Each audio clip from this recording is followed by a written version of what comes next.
And all of this came to a head during the 1960 presidential debate, the very first televised debate, where both men going into it were running extremely close in the polls. It would be make or break it moment for both candidates. Nixon, though, thought that this was going to be a cakewalk. Sure, Kennedy might have the looks and the charm, but in a debate format, Nixon could not be beaten. So he kind of blew it off, didn't do much prep. Kennedy, by contrast, flew to Chicago, where they were hosting it, a few days early to meet with the producer of the debate, to ask questions, to test the lighting and the microphone levels. And as the debate approached, Nixon encountered some misfortune. A short while before the debate, he slammed his knee in the car door, and it got cut, and that cut got infected. He continued to campaign until it was so bad that he ended up in the hospital. Not just for a bit of treatment, but he spent weeks in the hospital as he battled a really nasty infection. He was released just before the debate, having lost a notable amount of weight, looking pale and haggard.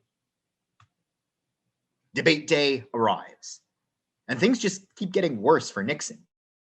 When he arrives at the studio, he was getting out of the car and again smashed his knee in the door. The same knee. A witness said that he turned white as a ghost in pain. And then he was checking his mic levels in the studio when Kennedy walked in, and as Nixon stood up to shake hands, he smashed his head into the overhead boom mic. Even the debate moderator would later say that Nixon looked awful compared to what he said about Kennedy. He said, quote, "I was standing there talking to Nixon, and all of a sudden I noticed out of the corner of my eye, Jack Kennedy had arrived. And it was awesome. Here's this guy running for president of the United States who looked like a movie star. Well-tailored, well-tanned, in command of himself. I guess I'd never seen a movie star president before." End quote. The reason he looked so good? His father knew how to market that movie star image. The debate started quite rapidly and sort of anticlimactically, barely even introducing the candidates. Here's a short clip. Good evening. The television and radio stations of the United States and their affiliated stations are proud to provide facilities for a discussion of issues in the current political campaign by the two major candidates for the presidency. The candidates need no introduction. The Republican candidate, Vice President Richard M. Nixon, and the Democratic candidate, Senator John F. Kennedy. Those who knew Nixon's debate style would have expected him to be fierce and ruthless.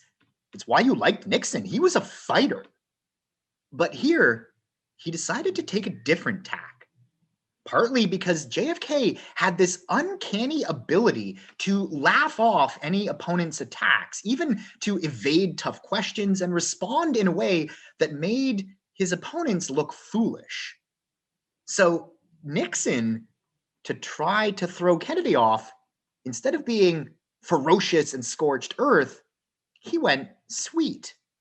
He tried to undo the image of this ruthless opportunist. Instead, when Nixon's record was attacked by Kennedy early in the debate, and the moderator asked Nixon how he would respond, he simply said, "I have no comment." No comment? He wasn't even engaging.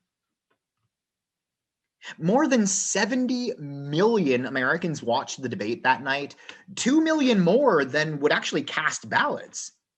Kennedy, the handsome Democratic senator from Massachusetts, looked cool and confident, while Vice President Nixon, sweating profusely under the hot studio lights, shifting back and forth on his feet because of his painful knee, well, he looked half dead. But it was all image and no substance, because we can see the twisted influence of image. The people who watched the debate on television said that Kennedy definitely won the debate. In fact, Lodge, Nixon's running mate who was watching on TV, said, and I quote, in regards to Nixon, That son of a bitch just lost us the election, end quote. The British Prime Minister, who happened to be in New York, was watching on television. He had breakfast with President Eisenhower the next morning and said, quote, "Your chaps beat." But the people who listened to the debate on the radio, about an equal size audience, said that Nixon had won it.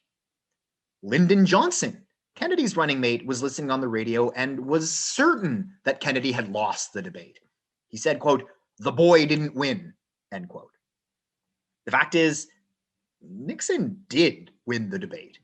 He had the better arguments. He was more articulate and intelligent, but he looked like death. And Kennedy was attractive and confident looking.